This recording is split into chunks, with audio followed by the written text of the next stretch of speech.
La formación de profesionales de la ingeniería fue un factor importante en el desarrollo de México en la primera mitad del siglo XX. En septiembre de 1910, se inauguró la Universidad Nacional integrada por la Escuela Nacional de Ingenieros, la Escuela Nacional de Medicina, la Escuela Nacional de Jurisprudencia y la Academia de San Carlos, donde desde 1867 se impartían las carreras de Arquitectura y Artes Plásticas. La Escuela Nacional de Ingenieros sumó a las carreras de Ingeniero Civil y de Minas las de Ingeniero Mecánico Electricista, Topógrafo, Hidrógrafo, Agrimensor y Petrolero. Años después se agregaron las carreras de Geodestas y Geólogos. Con los cursos de maestría y especialidades, la Escuela de Ingeniería se convirtió en facultad en 1959. Por iniciativa de Narciso Bassols, la Escuela Técnica de Constructores, establecida en 1922, se convirtió en 1932 en la Escuela Superior de Construcción. Posteriormente, Bassols y los ingenieros Luis Enrique Erro y Carlos Vallejo Márquez promovieron ante el presidente Cárdenas la fundación del Instituto Politécnico Nacional en 1936. En ese año se creó la Escuela Superior de Ingeniería Mecánica y Eléctrica, ESIME. La Escuela Superior de Construcción cambió su nombre en 1938 por el de Escuela Superior de Ingeniería y Arquitectura, ESIA. Gracias al esfuerzo de los ingenieros Walter Cross Buchanan y Manuel Cerrillo Valdivia, se abrió en el IPN la carrera de Ingeniería en Comunicaciones y Electrónica.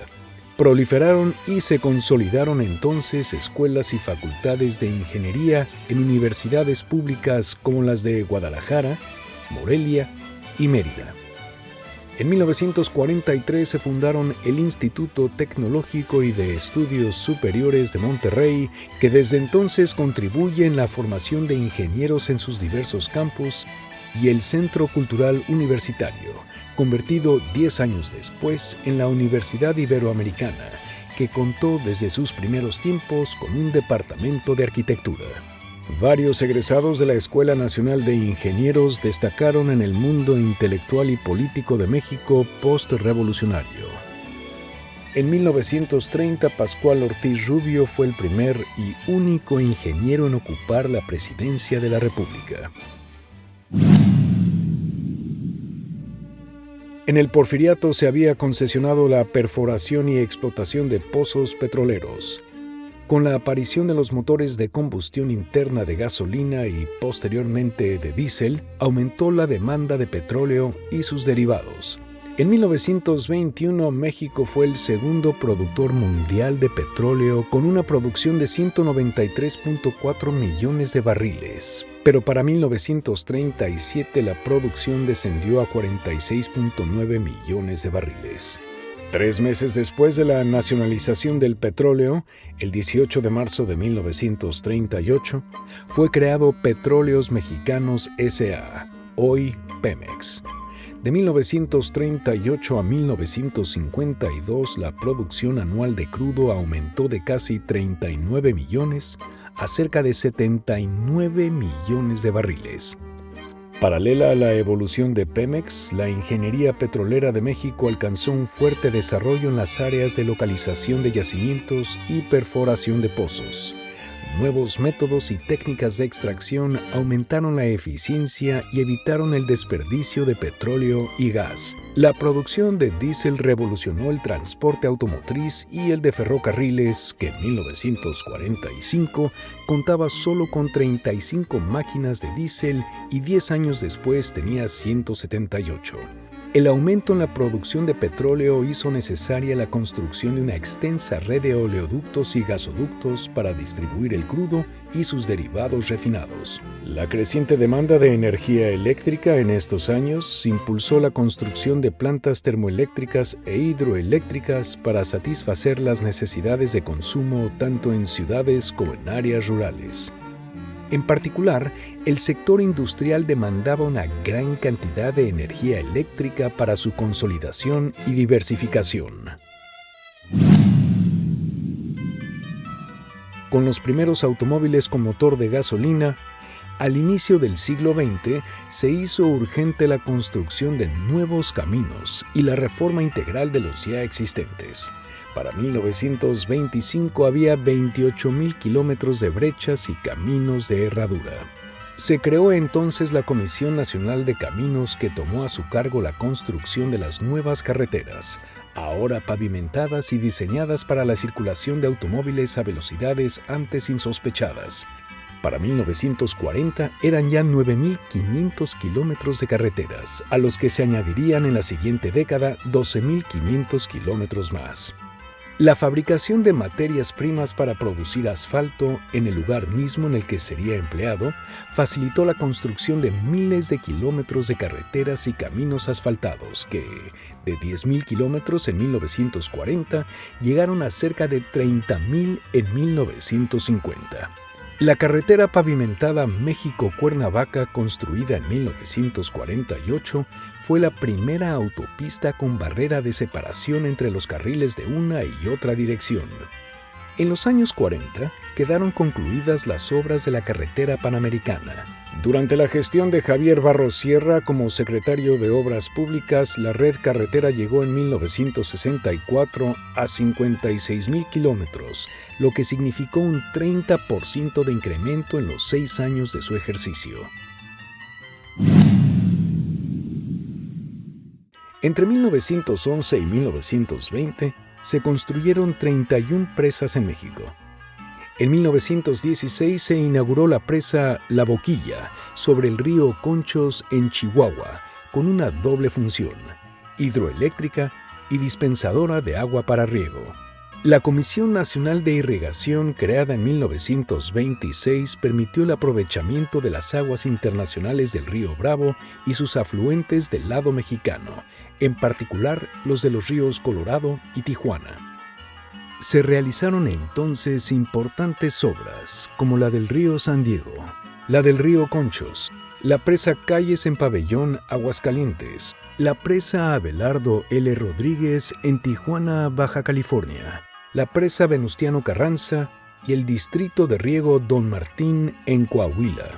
Para 1925 el problema central de la capital seguía siendo las inundaciones. En 1930 se terminaron las obras de drenaje del Gran Canal y del lago de Texcoco. 7 años después se construyó un segundo túnel, el cual se dotó de 10 lumbreras y pozos de ventilación cada 200 metros. Esta obra se concluyó en 1954. Las investigaciones de Nabor Carrillo Flores, Raúl Marsal y Marcos Massari, que se prolongaron hasta 1952, permitieron conocer experimentalmente los mecanismos y procesos del hundimiento y su repercusión sobre las cimentaciones de los edificios de la capital.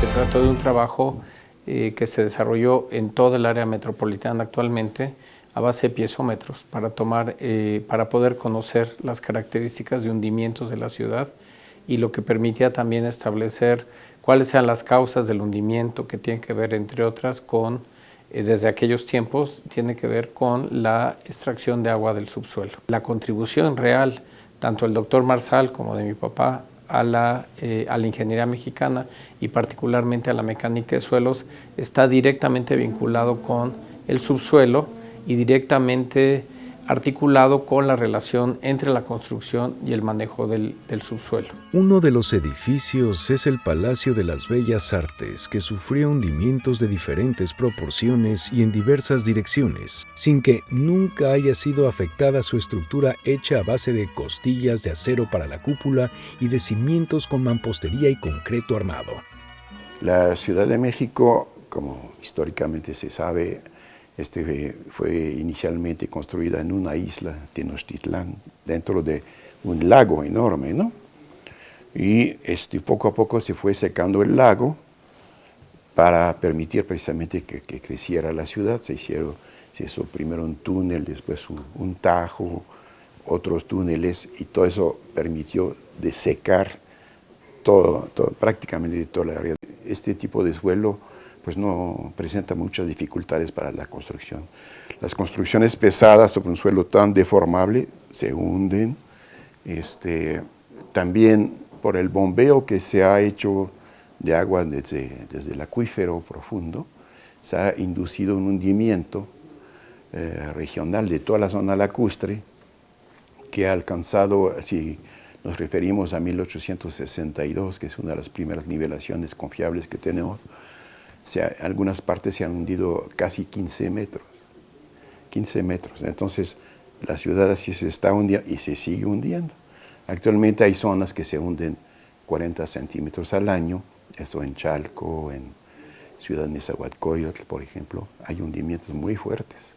Entonces, eso nos plantea una serie de retos, porque si nos vamos a largo plazo, en vez de los 15 que tenemos ahorita, podemos llegar a 30 metros o más. Y eso afecta toda la infraestructura de la ciudad, las líneas del metro, las cimentaciones de los edificios, todo el sistema de drenaje. En 1935, Lázaro Cárdenas promulgó el decreto de creación de la Comisión Federal de Electricidad, la CFE.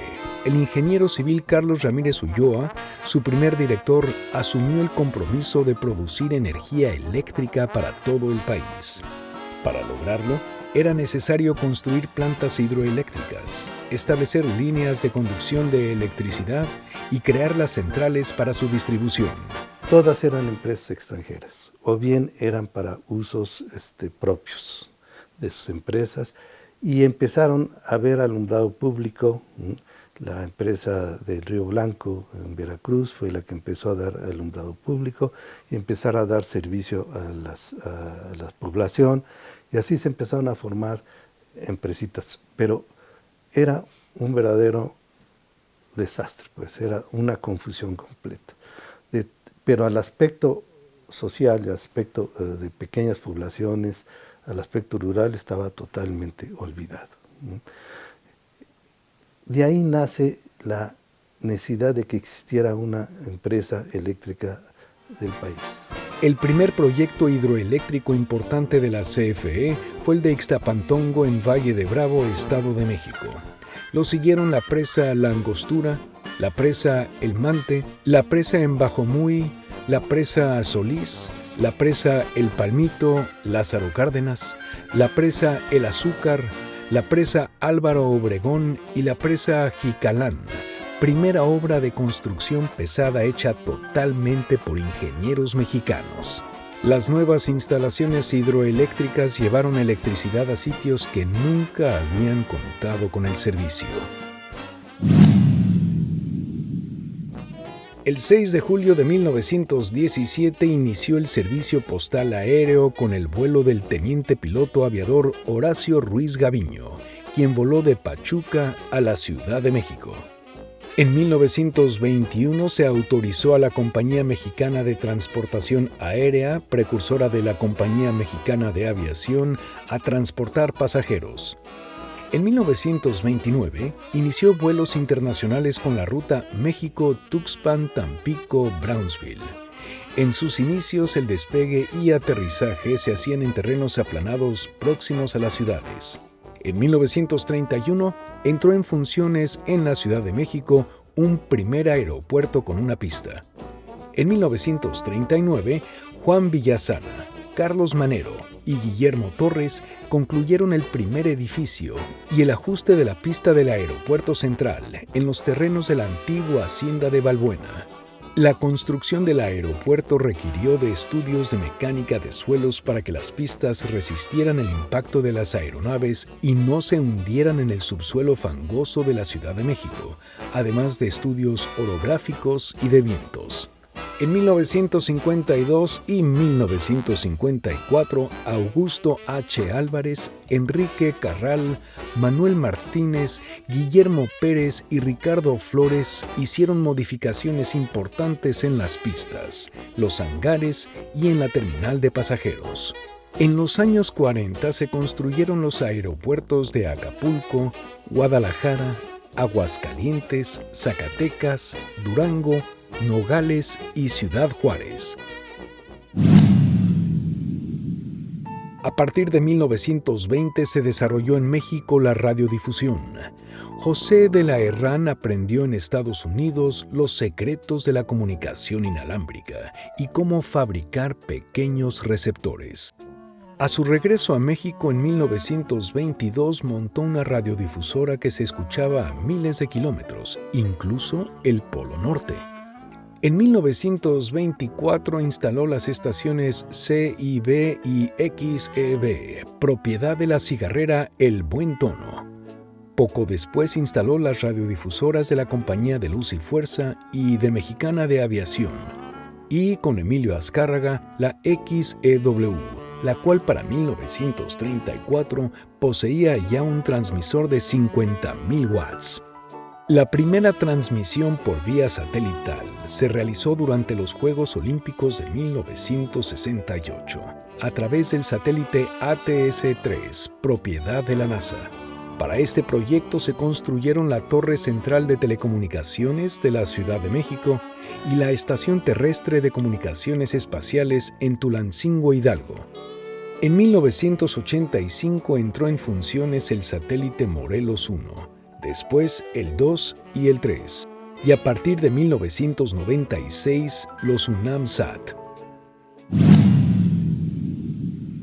Los edificios que se construyeron en esos años integraron modernas técnicas de construcción que incluyen nuevos aspectos estructurales de cimentación, la posibilidad de contar con muchos pisos y la incorporación de materiales de sostén a base de acero y materiales ligeros.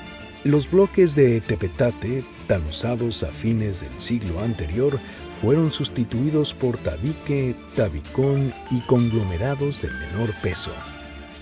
A partir de 1914 se popularizan el sistema Genevique, con Ángel Ortiz Monasterio y Miguel Rebolledo como sus promotores, y el sistema CAN, consistente en hojas metálicas y nervios también metálicos que servían de base al hormigón armado.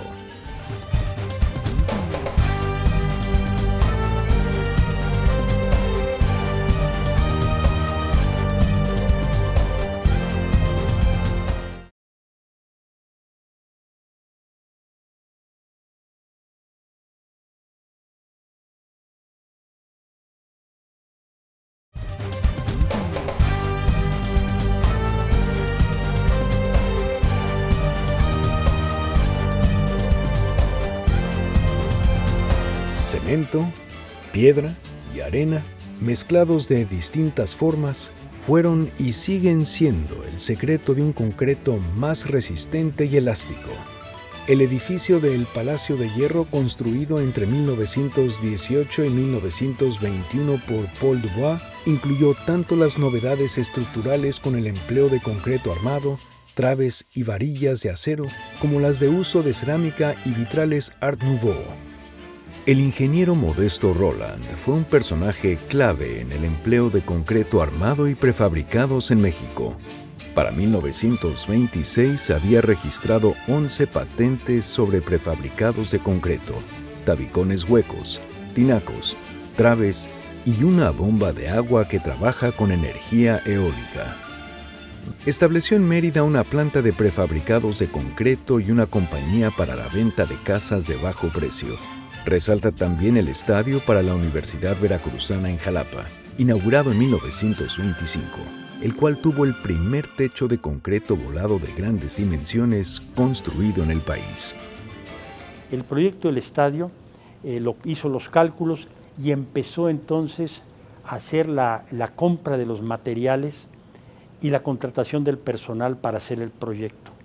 Por esa razón, el 28 de julio, inició la obra y no se detuvo en 2 meses con 17 días incluyendo 17 días que se coló toda la techumbre en una sola pieza. Por eso a la fecha no ha tenido fallas, o sea, es una construcción, el techo es una solución sólida, y se convirtió parte de un movimiento muy interesante que hubo en Jalapa, que se llama el estridentismo. Dentro de esta construcción, una de las cosas interesantes otra vez fueron los prefabricados, los tubos de la tubería que hizo en el drenaje del campo, del campo deportivo, y en el drenaje de desalojo de las aguas pluviales y actuales sanitarias de Jalapa, las hizo en una planta. Todos los elementos para las balaustradas y los elementos para la entrada triunfal que están en la entrada del estadio, que hay que comentar que el estadio jalapeño es un estadio en herradura, a semejanza de los estadios griegos, con una gran entrada por un lado y una herradura del otro, que es el que tiene el gran techo de 3.100 metros cuadrados, siempre con prefabricados. En los años siguientes se construyeron numerosas obras con concreto armado, entre las que destacan el edificio de la Secretaría de Salud de Carlos Obregón Santacilia, el antiguo edificio de bomberos de los arquitectos Vicente Mendiola y Guillermo Zárraga, el Banco de México, también de Carlos Obregón Santacilia, el edificio La Nacional de Manuel Ortiz Monasterio, la Casa O'Gorman y la Casa Estudio de Diego Rivera y Frida Kahlo por Juan O'Gorman. En 1936, Salvador Mosqueira planteó la aplicación del método de Cros para la construcción de edificios de muchos pisos, que dieron desde entonces identidad a la ciudad. En los marcos rígidos de concreto, los ángulos no son rectos para desviar la transmisión de la fuerza gravitacional del peso de las estructuras. Con este método inició el auge de la construcción de este tipo de edificios en la ciudad y en el resto del país. A esta técnica corresponde el edificio de la Lotería Nacional de José Antonio Cuevas. Su cimentación está constituida por un cajón de concreto en el que el peso de la estructura compensa con exactitud el del material excavado.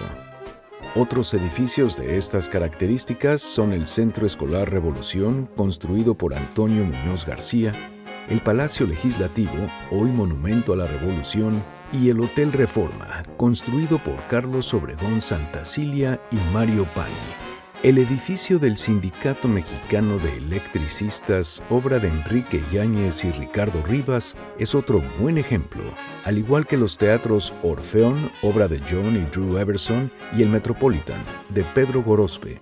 El Observatorio Astrofísico de Tonantzintla, Puebla, y sus telescopios constituyen una excepcional obra de ingeniería y fueron el origen de los construidos en los años 70 por el ingeniero José de la Herrán Villagómez para el Observatorio Astronómico Nacional de San Pedro Mártir en Baja California. La construcción de hospitales tuvo un auge inusitado a partir de los años 30. Ejemplos de ello son el Hospital Huipulco, el Hospital Infantil, el Hospital de Cardiología de José Villagrán García y finalmente el Hospital La Raza a cargo de Enrique Yáñez.